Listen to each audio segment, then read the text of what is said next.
I still remember the day I stumbled upon an obscure article about Lektor Pl, a mysterious site shrouded in an aura of dread.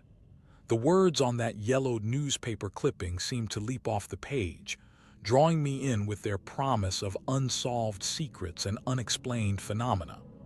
Lektor Pl, a place where sanity fades, was the headline, accompanied by a grainy photograph of the abandoned city's decaying facade. My curiosity was piqued. I had to know more about this forsaken place. As I delved deeper into the article, I discovered that Lektor Pl was said to be a site where the walls whispered eerie sounds that could drive even the strongest-willed individuals to the brink of madness. The whispers were described as a chilling melody, like the gentle lapping of waves against the shore, yet with an undertone of malevolent intent. According to eyewitness accounts, those who ventured too close to the site would be consumed by an overwhelming sense of dread, their minds clouded by an existential despair that seemed impossible to shake. I scoffed at such tales as mere fantasy, but a nagging voice in my mind refused to let go of the notion that there might be truth to these whispered warnings. It wasn't until I saw the photograph again, this time with a different perspective, that I felt an inexplicable shiver run down my spine. The city's twisted architecture seemed to twist and writhe like a living thing, its walls seeming to close in on me like a vice.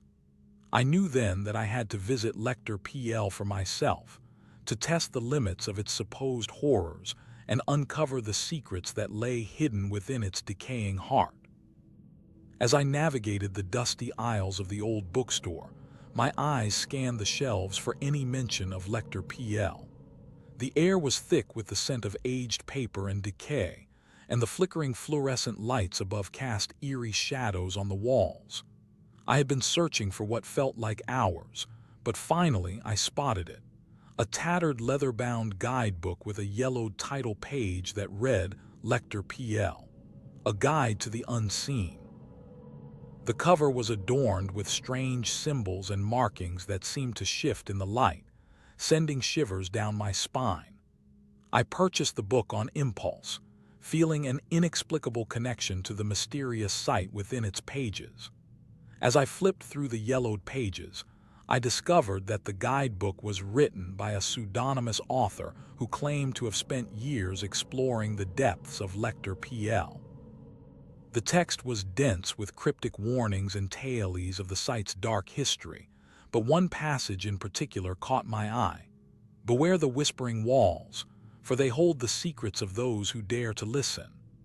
I couldn't help but feel a sense of trepidation as I read these words, as if the author was speaking directly to me.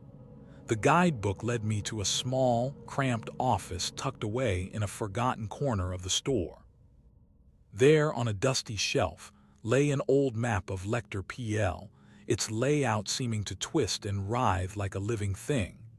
I felt a surge of excitement mixed with fear as I spread the map out before me.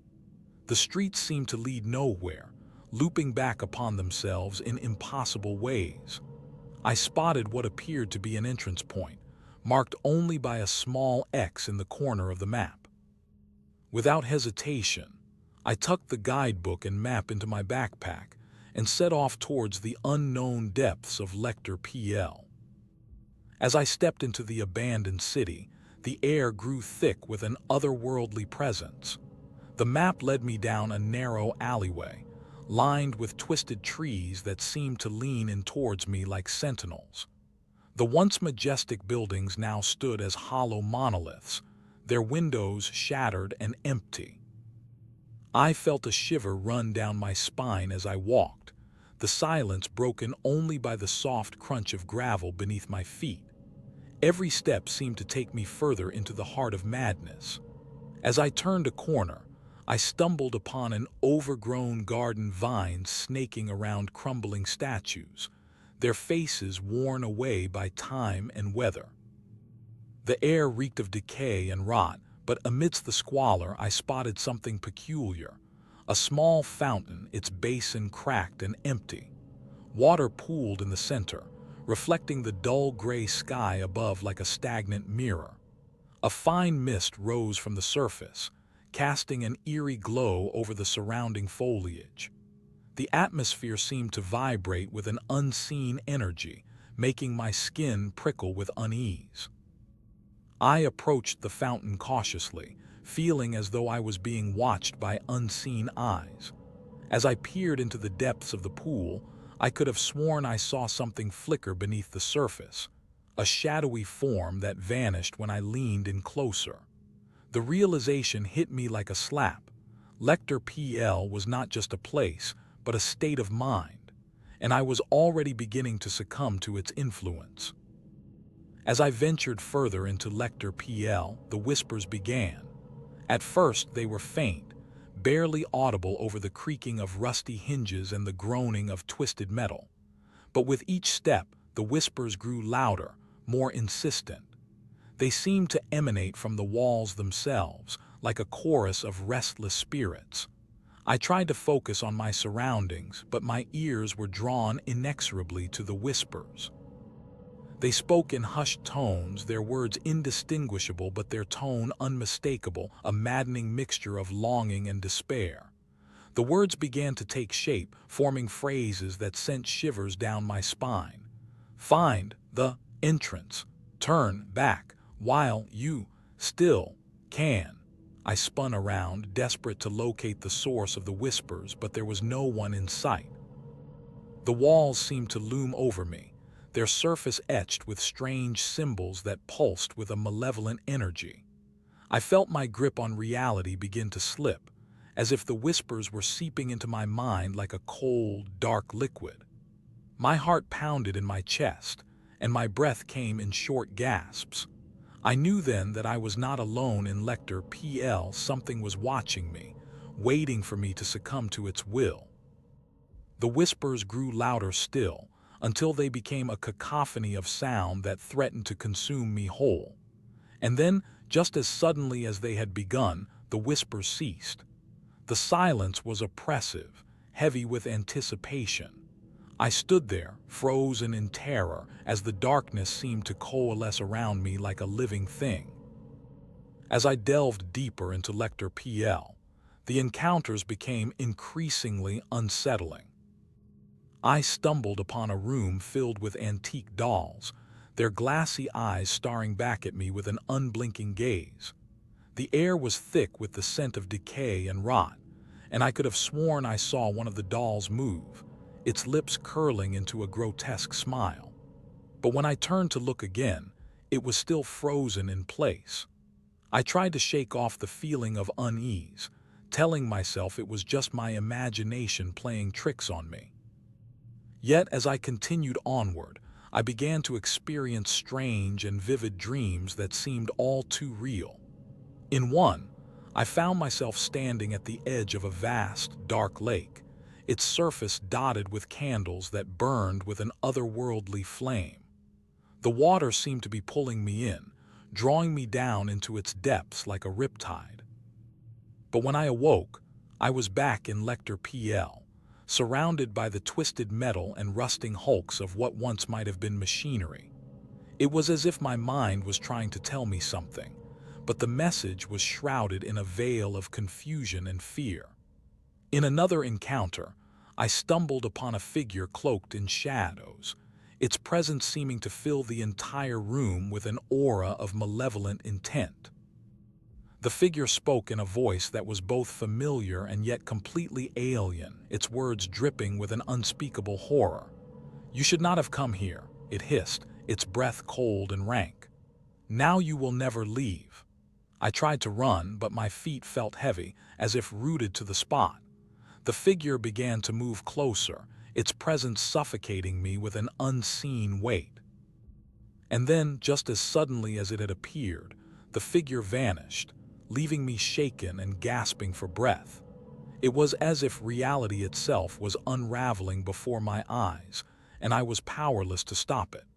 The encounters continued, each one more surreal and terrifying than the last.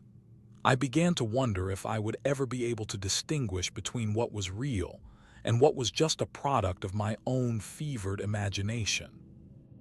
I spent what felt like hours poring over ancient texts and dusty archives, searching for any mention of Lektor Pl's dark past. The more I read, the more I became convinced that this place was not just a simple abandoned city, but a hub of unspeakable horrors. According to my research, Lektor Pl was once home to a secretive organization known only as the Order of the Veiled. They were said to have conducted twisted experiments on their subjects, pushing the boundaries of human endurance and sanity. I stumbled upon an ancient text that mentioned a particularly brutal experiment where subjects were subjected to sensory deprivation and forced to confront their deepest fears. The results were catastrophic, with many never recovering from the trauma. As I delved deeper into the archives, I discovered a series of cryptic letters and journals belonging to one of the Order's members. They spoke of a mysterious figure known only as the Architect, who seemed to be manipulating events from behind the scenes. According to the writings, the Architect was responsible for designing Lektor Pl itself, crafting its twisted layout and sinister atmosphere. But what drove this individual to create such a place? And what ultimate goal did they have in mind? I couldn't shake the feeling that I was getting close to uncovering a dark secret, one that could change everything I thought I knew about Lektor Pl. As I packed up my notes and left the archive room, I caught a glimpse of something that made my blood run cold. A small, almost imperceptible symbol etched into the wall, seemingly pulsing with a malevolent energy. It was as if the Architect had left their mark on me, haunting me with an unshakable sense of dread. As night began to fall, I settled in for what I thought would be another long and lonely night within the confines of Lektor Pl. But as the darkness deepened, I started to hear strange sounds, creaks and groans that seemed to emanate from all directions at once. At first, I tried to tell myself it was just the old building settling, but as the noises grew louder and more insistent, I knew something else was going on. It was as if the very walls themselves were watching me, their silence broken only by the faint rustling of unknown materials. I tried to focus on my notes and research, but every time I looked up I felt like I was being watched. The air seemed to vibrate with tension, making my skin crawl. And then there were the movements. At first, they were subtle, a flicker of movement out of the corner of my eye, or a faint rustling of fabric that seemed to come from nowhere and everywhere at once. But as the night wore on, the movements grew more pronounced. I saw shadowy figures darting around the edges of my vision, their faces obscured by darkness. I heard footsteps echoing through the corridors, heavy and deliberate, like someone was trying to make their presence known. And then, just when I thought it couldn't get any worse, I heard my name being whispered on the wind. Echo. The word sent shivers down my spine as I realized that I wasn't alone in Lektor Pl. Whatever or whoever was watching me from the shadows, they were getting closer, and I knew that I had to get out of there fast. As the days passed, I found myself becoming increasingly isolated within Lektor Pl. The once familiar corridors now seemed to stretch on forever, a labyrinth of terrors that threatened to consume me whole. The strange occurrences grew more frequent and more intense, until I was no longer sure what was real and what was just my own fevered imagination. I started to question my own sanity, wondering if I had somehow become trapped in this never-ending nightmare. The symbols etched into the walls seemed to pulse with a malevolent energy, as if they were alive and watching me. I began to experience vivid hallucinations, seeing ghostly apparitions flit around the edges of my vision. The whispers grew louder, more urgent, until I could feel them on my skin like ice-cold fingers. Echo. The word repeated itself over and over, until I was convinced that it was the only truth left in a world gone mad. I lost track of time, unable to tell day from night or reality from fantasy. The isolation became suffocating, until I felt like I was drowning in a sea of madness. And yet, despite the desperation that threatened to consume me, I couldn't bring myself to leave. Lektor Pl had become my prison, my sanctuary, and my hell all at once. I was trapped in a world of surreal terror, where the lines between reality and madness were blurred beyond recognition. And still, I wandered the corridors, searching for a way out, or perhaps, just perhaps, for a way to surrender to the madness that had consumed me whole. I was trapped in Lektor Pl, trapped by my own fears, and trapped by the very walls that seemed to be closing in on me. I couldn't escape the feeling of claustrophobia that had taken hold of me, like a physical force that pressed down upon my chest. Every step I took felt like a betrayal, as if I was abandoning myself to this living nightmare. The symbols etched into the walls seemed to leer at me, their twisted beauty mocking my desperation. I was a prisoner of my own mind, unable to escape the labyrinthine corridors that seemed to stretch on forever. And then, there were the rules. Rules that I couldn't quite remember, but which seemed to govern every aspect of my existence. No one came to visit me, no one came to talk to me. I was alone, completely and utterly alone. The only sound was the echo of my own footsteps, a reminder that I was truly, completely trapped. I started to wonder if anyone even knew where I was, or if I had simply become a forgotten ghost in this forsaken place.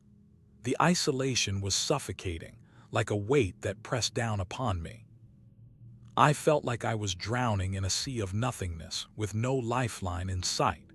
And yet, despite the desperation that threatened to consume me, I knew I couldn't give up. I had to keep moving forward, even if it meant walking through the very depths of my own madness. For in Lektor Pl, there was no escape from the horrors that lurked within. Only the abyssal void, waiting to swallow me whole.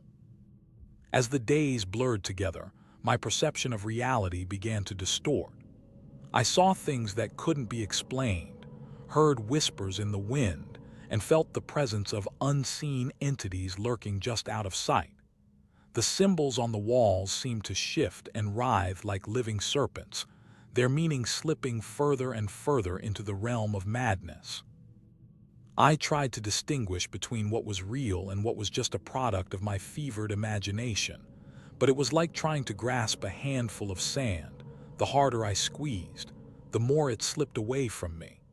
The world around me had become a kaleidoscope of colors and shapes, each one blending seamlessly into the next.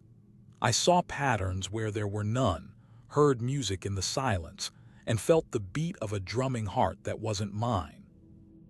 My sense of time became fluid, stretching out like rubber or compressing to a fraction of its original size. Days merged into nights and nights blurred into days. I was lost in a sea of uncertainty, unable to anchor myself to any one reality. The only constant was the feeling of unease that gnawed at my gut, a sense of being watched by unseen eyes that bored into my very soul. And yet, despite this descent into madness, I felt alive. Like I was tapping into a hidden reservoir of power and knowledge, one that lay just beyond the edge of sanity. It was exhilarating, this feeling of living on the razor's edge between reality and fantasy. But it was also terrifying, for I knew that if I crossed the line, there would be no turning back. The abyss yawned open before me, its darkness beckoning like a siren's song. Would I take the leap, or retreat back into the safety of my own delusions? As I walked down the long corridor, I couldn't shake off the feeling that I was being watched. The air seemed to thicken, like a physical presence was closing in around me. Suddenly, the lights flickered and died, plunging me into darkness. I stood frozen, my heart pounding in my chest, as a low, menacing chuckle echoed through the corridor. It was then that I saw it. A figure, tall and imposing, its features indistinct in the dim light. But as I looked closer, I saw that it was not just a figure, it was a presence. A malevolent entity that seemed to be toying with my sanity. Its eyes gleamed with a sadistic light, like they were savoring some private joke. The air around it rippled and distorted, like the surface of a pond on a windy day. I could feel its power, a palpable force that seemed to be drawing me in. I tried to step back, but my feet felt rooted to the spot. The entity began to move towards me, its pace slow and deliberate. I raised my hands, palms outwards, as if to ward it off. But it didn't flinch. It kept coming, its eyes fixed on mine with an unblinking gaze. I was trapped in a living nightmare, with no escape from the terror that was unfolding before me. The entity loomed closer, its presence suffocating me. I could feel my breath catching in my throat, my heart pounding in my chest. And then, just as suddenly as it had begun, everything stopped. The lights flickered back on and the entity vanished into thin air. I stood there, shaken, wondering if it had all been a dream. But deep down, I knew that it hadn't. The encounter had left me with a sense of unease, a feeling that I had just scratched the surface of something much deeper and more sinister. As I tried to escape, the whispers became constant and relentless. They were everywhere, echoing off the walls, seeping into my mind like a cold, dark mist. At first, they were just faint murmurs, but soon they grew louder, more insistent. The words themselves were indistinct, but the tone was unmistakable, a soft, mocking laughter that seemed to come from all directions at once. I tried to block them out, but they only grew louder, more urgent. The whispers began to take on a life of their own, twisting and writhing like living things. They became a palpable presence, a weight that pressed down upon me. I felt my grip on reality begin to slip, my mind fragmenting into 1,000 different pieces. The whispers were the only constant, the one thing that remained as I careened through the void of my own sanity. And yet, even they seemed to be changing, evolving into new and more disturbing forms. They became a chorus of voices, each one speaking in a different tone, each one urging me deeper into the abyss. The laughter grew louder, more frantic, until it was almost deafening. I felt myself being drawn closer and closer until I could feel the whispers on my skin, burning into my flesh like brands. And then, just as suddenly as they had begun, everything stopped. The whispers fell silent, leaving me gasping in the darkness. But I knew that they would never truly stop. They would continue to whisper, to drive me further and further down the path of madness. For in the world of the whispers, there was no escape, only an endless descent into the depths of my own mind.